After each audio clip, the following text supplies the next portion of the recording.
Hello, my name is Oliver Bryant, and this is my Week 2 assignment 1 of FTT 104, and you wanted us to go ahead and field strip a firearm of our choosing.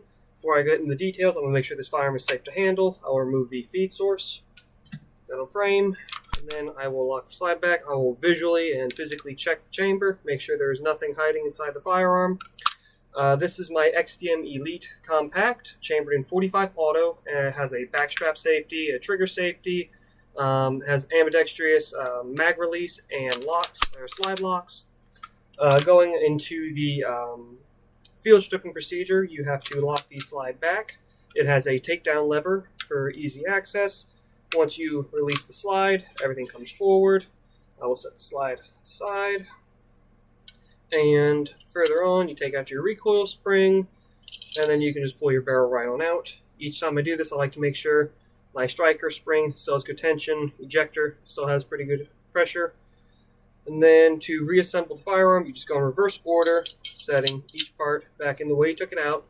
I like to keep, I always work with the gun in front of me, so I keep the parts laying out the way that they came out of the firearm. It makes assembly a little bit easier, and I put them in stages between part removal. And if I'm doing a full takedown, I'll put slide parts next to slide in the order I took them out, and same with the frame. After I reassemble the firearm, I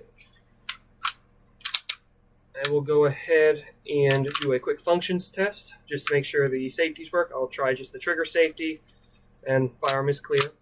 But I'll test the trigger safety, and you can see the pin at the back. Striker's not releasing. I'll try just the back strap and not use the trigger safety. Nothing happens. I'll point the firearm in a safe direction and try both at the same time.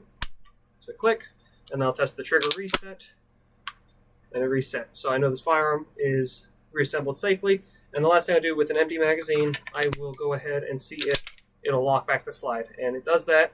So this firearm, to my knowledge, is still fully functional. Thank you for watching, and goodbye.